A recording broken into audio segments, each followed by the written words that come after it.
Greetings. Welcome to Consider the Alternative, a Course in Miracles channel. Today we're on Lesson 216 from Review 6. It can be but myself I crucify. And from the text, Chapter 26, Section 7, The Laws of Healing. This is a course in miracles. As such, the laws of healing must be understood before the purpose of the course can be accomplished. Let us review the principles that we have covered and arrange them in a way that summarizes all that must occur for healing to be possible. For when it once is possible, it must occur. All sickness comes from separation. When the separation is denied, it goes. For it is gone as soon as the idea that brought it has been healed and been replaced by sanity. Sickness and sin are seen as consequence and cause in a relationship kept hidden from awareness that it may be carefully preserved from reason's light. Guilt asks for permission, and its request is granted, not in truth, but in the world of shadows and illusions built on sin. The Son of God perceived what he would see because perception is a wish fulfilled. Perception changes, made to take the place of changeless knowledge. Yet is truth unchanged. It cannot be perceived, but only known. What is perceived takes many forms, but none has meaning. Brought to truth, its senselessness is quite apparent. Kept apart from truth, it seems to have a meaning and be real. Perception's laws are opposite to truth, and what is true of knowledge is not true of anything that is apart from it. Yet God has given answer to the world of sickness, which applies to all its forms. God's answer is eternal, though it works in time where it is needed. Yet because it is of God, the laws of time do not affect its workings. It is in this world, but not a part of it, for it is real, and dwells where all reality must be. Ideas leave not their source, and their effects but seem to be apart from them. Ideas are of the mind. What is projected out and seems to be external to the mind is not outside at all, but an effect of what is in, and has not left its source. God's answer lies where the belief in sin must be, for only there can its effects be utterly undone and without cause. Perception's laws must be reversed because they are reversals of the laws of truth. The laws of truth forever will be true and cannot be reversed, yet can be seen as upside down, and this must be corrected where the illusion of reversal lies. It is impossible that one illusion be less amenable to truth than are the rest, but it is possible that some are given greater value and less willingly offered to truth for healing and for help. No illusion has any truth in it, yet it appears some are more true than others, although this clearly makes no sense at all. All that a hierarchy of illusions can show is preference, not reality. What relevance has preference to the truth? Illusions are illusions and are false. Your preference gives them no reality. Not one is true in any way, and all must yield with equal ease to what God gave as answer to them all. God's will is one, and any wish that seems to go against His will has no foundation in truth. Sin is not error, for it goes beyond correction to impossibility. Yet the belief that it is real has made some errors seem forever past the hope of healing and the lasting grounds for hell. If this were so, would heaven be opposed by its own opposite, as real as it? Then would God's will be split in two, and all creation be subjected to the laws of two opposing powers, until God becomes impatient, splits the world apart, and regulates attack unto himself. Thus has he lost his mind, proclaiming sin has taken his reality from him and brought his love at last to vengeance's heels. For such an insane picture, an insane defense can be expected, but cannot establish that the picture must be true. Nothing gives meaning where no meaning is, and truth needs no defense to make it true. Illusions have no witnesses and no effects. Who looks on them is but deceived. Forgiveness is the only function here and serves to bring the joy this world denies to every aspect of God's Son where sin was thought to rule. Perhaps you do not see the role forgiveness plays in ending death and all beliefs that rise from mists of guilt. Sins are beliefs that you impose between your brother and yourself. They limit you to time and place and give a little space to you, another little space to him. This separating off is symbolized in your perception by a body which is clearly separate and a thing apart. Yet what this symbol represents is but your wish to be apart and separate. Forgiveness takes away what stands between your brother and yourself. It is the wish that you be joined with him and not apart. We call it wish because it still conceives of other choices and has not yet reached beyond the world of choice entirely. Yet is this wish in line with heaven's state and not in opposition to God's will. Although it falls far short of giving you your full inheritance, it does remove the obstacles that you have placed between the heaven where you are and recognition of where and what you are. Facts are unchanged, yet facts can be denied and thus unknown, though they were known before they were denied. Salvation, perfect and complete, asks but a little wish that what is true be true, a little willingness to overlook what is not there, a little sigh that speaks for heaven as a preference to this world that death and desolation seem to rule.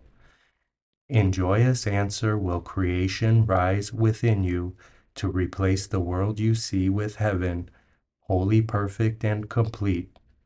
What is forgiveness but a willingness that truth be true? What can remain unhealed and broken from a unity which holds all things within itself? There is no sin, and every miracle is possible the instant that the Son of God perceives his wishes and the will of God are one. What is the will of God? He wills his Son have everything, and this he guaranteed when he created him as everything. It is impossible that anything be lost if what you have is what you are. This is the miracle by which creation became your function, sharing it with God. It is not understood apart from him, and therefore has no meaning in this world. Here does the Son of God ask not too much, but far too little. He would sacrifice his own identity with everything to find a little treasure of his own, and this he cannot do without a sense of isolation, loss, and loneliness. This is the treasure he has sought to find, and he could only be afraid of it. Is fear a treasure? Can uncertainty be what you want? Or is it a mistake about your will and what you really are? Let us consider what the error is so it can be corrected, not protected. Sin is belief. Attack can be projected outside the mind where the belief arose. Here is the firm conviction that ideas can leave their source, made real and meaningful. And from this error does the world of sin and sacrifice arise. This world is an attempt to prove your innocence while cherishing attack. Its failure lies in that you still feel guilty, though without understanding why. Effects are seen as separate from their source and seem to be beyond you to control or to prevent. What is thus kept apart can never join. Cause and effect are one, not separate. God wills you learn what always has been true, that He created you as part of Him, and this must still be true because ideas leave not their source. Such is creation's law, that each idea the mind conceives but adds to its abundance, never takes away. This is as true of what is idly wished as what is truly willed, because the mind can wish to be deceived, but cannot make it be what it is not. And to believe ideas can leave their source is to invite illusions to be true, without success. For never will success be possible in trying to deceive the Son of God. The miracle is possible when cause and consequence are brought together, not kept separate. The healing of effect without the cause can merely shift effects to other forms, and this is not release. God's Son could never be content with less than full salvation and escape from guilt. For otherwise He still demands that He must make some sacrifice, and thus denies that everything is His, unlimited by loss of any kind. A tiny sacrifice is just the same in its effects as is the whole idea of sacrifice. If loss in any form is possible, then is God's Son made incomplete and not Himself. Nor will He know Himself, nor recognize His will. He has forsworn His Father and Himself, and made them both His enemies in hate. Illusions serve the purpose they were made to serve, and from their purpose they derive whatever meaning that they seem to have. God gave to all illusions that were made another purpose that would justify a miracle, whatever form they took.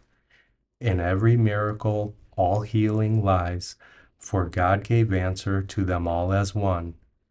And what is one to Him must be the same. If you believe what is the same is different, you but deceive yourself. What God calls one will be forever one, not separate. His kingdom is united. Thus it was created, and thus will it ever be. The miracle but calls your ancient name, which you will recognize because the truth is in your memory, and to this name your brother calls for his release and yours. Heaven is shining on the Son of God. Deny Him not, that you may be released. Each instant is the Son of God reborn until He chooses not to die again. In every wish to hurt, He chooses death instead of what His Father wills for Him. Yet every instant offers life to Him because His Father wills that He should live.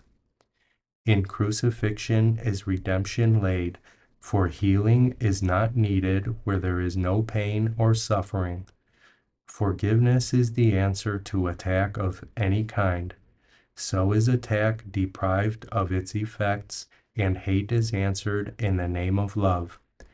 To you to whom it has been given to save the Son of God from crucifixion and from hell and death, all glory be forever.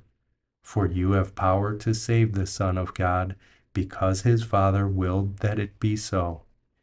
And in your hands does all salvation lie, to be both offered and received as one. To use the power God has given you as He would have it used is natural. It is not arrogant to be as he created you, nor to make use of what he gave to answer all his son's mistakes and set him free. But it is arrogant to lay aside the power that he gave and choose a little senseless wish instead of what he wills. The gift of God to you is limitless. There is no circumstance it cannot answer, and no problem which is not resolved within its gracious light. Abide in peace where God would have you be, and be the means whereby your brother finds the peace in which your wishes are fulfilled. Let us unite in bringing blessing to the world of sin and death, for what can save each one of us can save us all.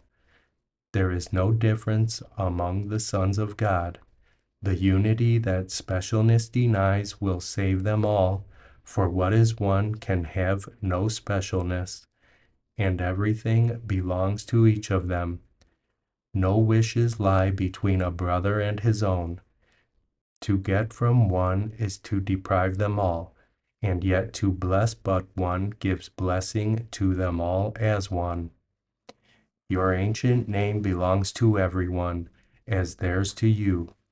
Call on your brother's name, and God will answer, for on him you call. Could he refuse to answer when he has already answered all who call on him?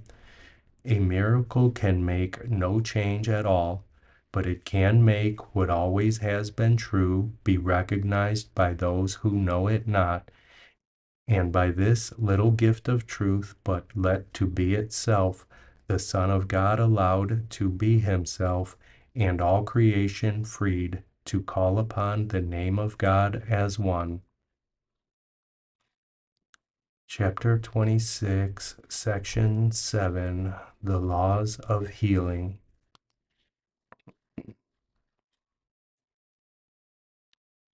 Lesson 216. I am not a body, I am free, for I am still as God created me. 196. It can be but myself I crucify. All that I do unto myself.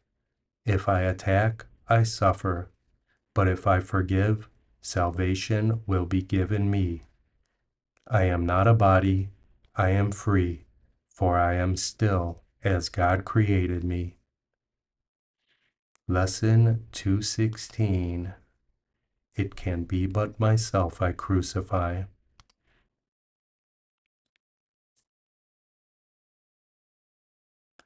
I love you. I'll see you tomorrow.